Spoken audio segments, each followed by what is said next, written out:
Thrifted this triple XL men's Eddie Bauer jacket. There's some holes and stains, so I'm gonna patch them up. Different fabric that I wanted to use, but found this little piece at the library and immediately knew it was a match. I am seam ripping here. Whoever used this last piece just had a piece of light blue thread going through, so I just need to take it out so I can see the full width of this little square.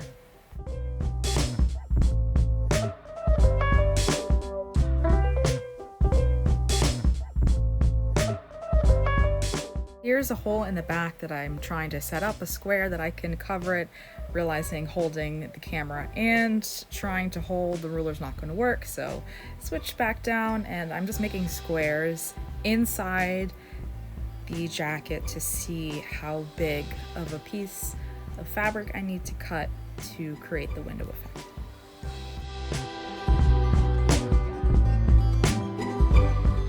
So the flowers are in the corner, so I had to be really particular about measuring the holes in the jacket and then measuring small squares or rectangles that would work before actually cutting the pieces. And then there's a point where I just kind of go rogue, but I've measured probably 5 or 6 squares when I only had to cut 3 because I really wanted to make sure that there was flowers actually visible and not just this white fabric or just vines. Here I commit and make the first cut, and then I'm just going to check again with the jacket to make sure that the squares and rectangles that I'm going to cut fit the boxes that I had outlined with the seamstress chalk. And then again, going to measure some more squares because I still wasn't happy with the flowers that would be peeking through the windows. So I'm doing that again.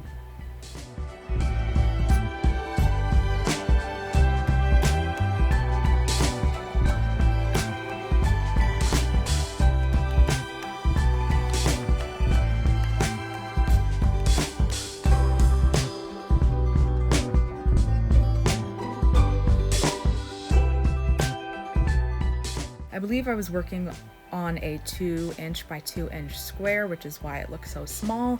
If you don't have a serger, you can prevent the edges from fraying just by sewing a straight stitch around.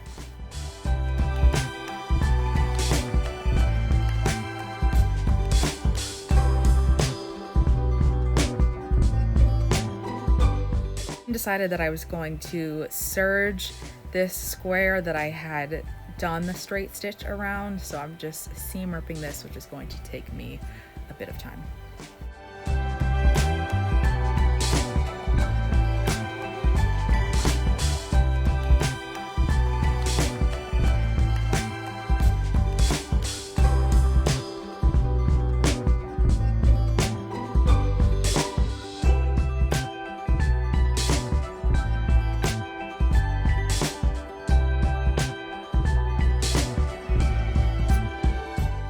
I'm going to test the fabric in the serger with black thread, and all of the dials are set to a 3.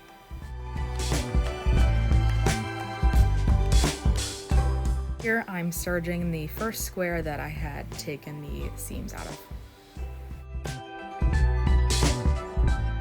Can't see much of it, but I am pinning the outline of the chalk from the outside, so then I can place the little square on the inside of the jacket because I'm going to sew it from the inside.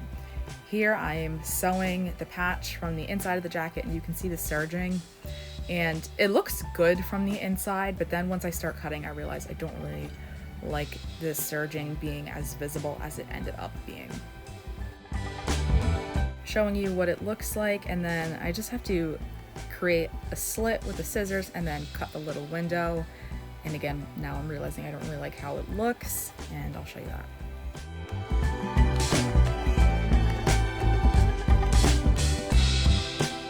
I'm doing the same method of pinning the square where it needs to be from the outside, and then I just decided to go for it and do a straight stitch around, and then I will cut the window again from the outside of the jacket.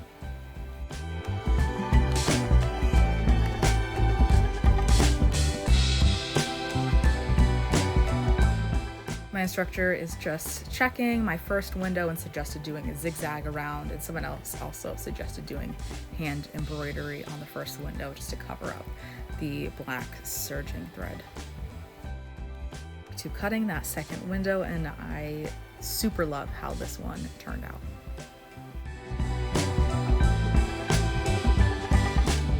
Pinned the corners from the outside of the jacket just so I can see where the square needs to fit from the inside of the jacket, and then I'm going to again straight stitch around it.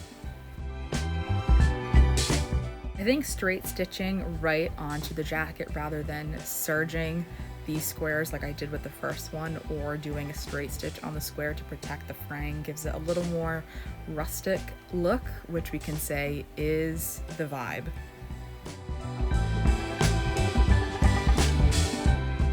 These little windows is super nerve-wracking because if you cut through the actual square, it's game over for that little peekaboo effect.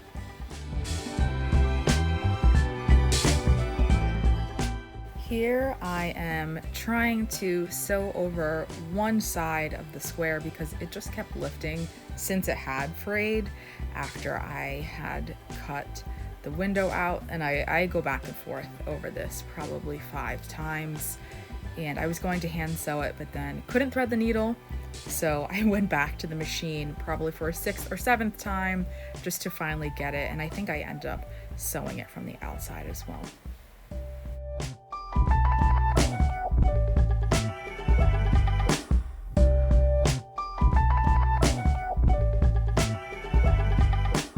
Looking at it still didn't work, so I am going to do it again and again and again, and I was really just wondering what is happening in life because I had already taken the bobbin out and the thread out of the machine, but I didn't want to leave without all of the windows being sewn, so I went back.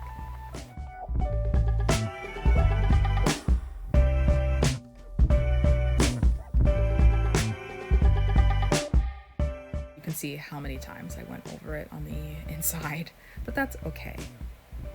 I felt like an elf in Santa's workshop working in this tiny closet, but I am trying to find another square and get a flower right in the window of the hole in the sleeve that can actually just stay underneath all the ripped threads and give it that, you know, threaded, pretty, well-worn, well-loved look that it already has going.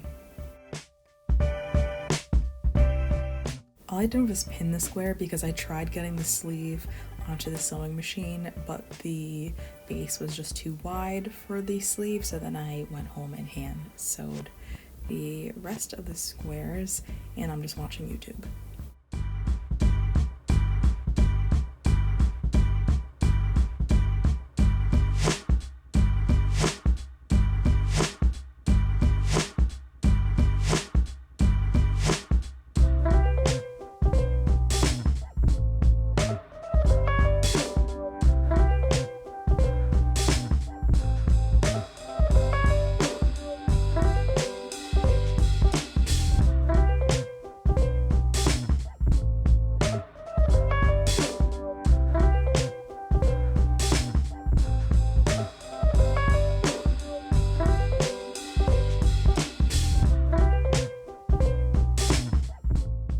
Showing you what the little window looks like and leaving the raw edges as it were, and then just, you know, the underside of the thread that I did from hand sewing.